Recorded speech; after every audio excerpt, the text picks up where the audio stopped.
Duster je pa avto, ki ga moraš imeti rad. Za toliko denarja praktično nikjer ne dobiš stroja, s katerim se dovolj udobno lahko voziš vsak dan po cestah, občasno pa dejansko zaviješ na kakšno res hudo brezpotje. Ne bom rekel, da je perfekten, ker ima svoje muhe, ampak mu jih takoj odpustim, ker so večinoma stvari točno takšne, kot morajo biti.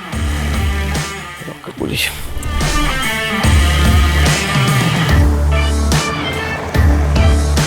Najprej grem z njim v njegovo domače okolje, na prašne ceste, če se pa že imenuje Duster.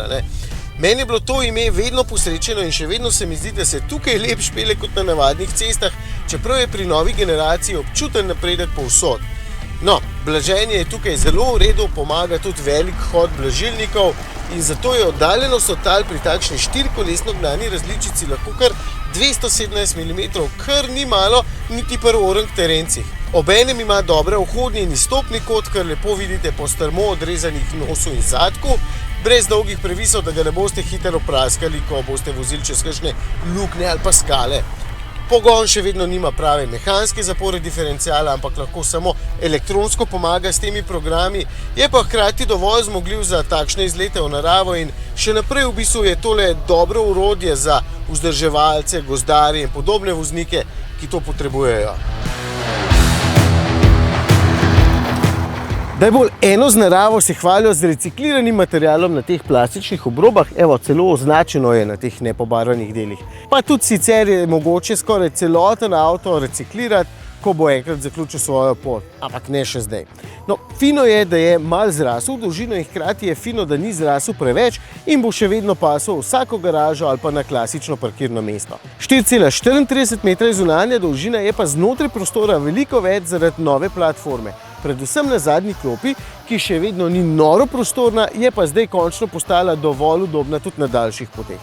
Prtljažnik je še vedno povprečno velik, ima pa vsaj klasično rezervno pnevmatiko, pravzaprav gumo oreng dimenzij, kar vam bo posebej všeč, če boste slučajno nekje na terenu predrli gumo, ker si s kitom za popravilo kaj dosti ne bi mogli pomagati.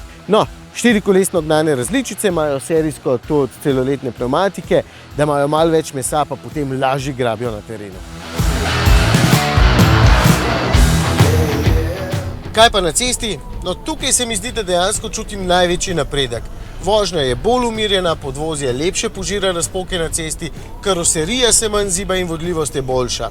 Sicer me malo moti preveč ojačen servo, ker je potem vrtenje volana prelahkotno in preveč sili nazaj v sredino, ampak evo, bo pa mogoče to všeč tistim, ki vam je najbolj pomembno, da se lahkotno vrti. Zvočna zatesnitev je cenovnemu rangu avta primerna, ok je pa tudi malenkost glasnejši avto na avtocesti. Pri nas ne bo več dizelskega motorja, tako da bo skoraj gotovo tole najbolj priljubljena različica 1,2 TCE 130, testni ima še 4-kolesni pogon, ki je itak na voljo samo s tem motorjem in menjalnikom. Dizelski bi mi bil bolj všeč, priznam, ta motor ne paše toliko 4-kolesnemu pogonu, ampak če nimam izbire, je to. 1,2 litrski bencinski trivaljnik pridela 96 kW moči, to je 130 konjev in po številkah se ne zdi podhranjen, 11 sekund nuca do 100. Ampak se mi predvsem v spodnjih vrtljajih zdi premalo odločen, je treba vedno dodati malo več plina, da se konkretno premakne. Menjalnik ima še vedno kratke prve 4 prestave, zato bo malo več dela s tole ročico. Zdaj, po eni strani je to fino za na teren, ker potem ne rabi reduktorja, po drugi strani pa bo za bolj lene uporabnike bolj primeren polni hibrid, ker tam pa druge izbire kot avtomatik itak ni. Poraba, ta ni toliko majhna kot obljubljajo, realno računajte med 7 in 8 litrov. Pri Dusterju mi je bilo vedno všeč, da se ne hvali z nečim, kar ni. Ostaja skromen in zato je lahko na koncu tudi cena tako ugodna, sploh glede na paket, oziroma še posebej, če ga primerjam s konkurenco. Tukaj ni nič mehke ali pa kakorkoli drugač fancy plastike, pa drugih materialov, vse skupaj je bolj ali manj trdo, ampak kljub temu izgleda čist moderno. Izdelava se mi zaenkrat zdi dobra, odlagalna mesta so kar posrečena in predvsem jih ni malo. Pri boljših paketih opreme je ta zaslon lahko nekoliko večji in lepši, čeprav se mi vmesnik še vedno zdi malo počasen. Ampak, evo, vsega pa res ne moram imeti. Čeprav ima določene lastnosti, ki me malo motijo, je kot celota krasen.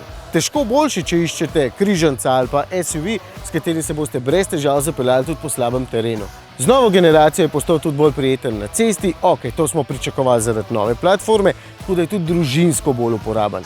Seveda si Duster lahko umislite tudi samo s sprednjim pogonom, ampak tega dejansko priporočam samo tistim, ki se res nikoli ne boste zapeljali na teren, ima pa tudi nekoliko drugačno zadnje vzmetenje, tisti pa malenkost večji prtljažnik.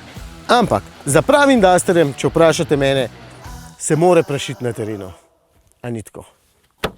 Zdaj me pa še ta roka boli.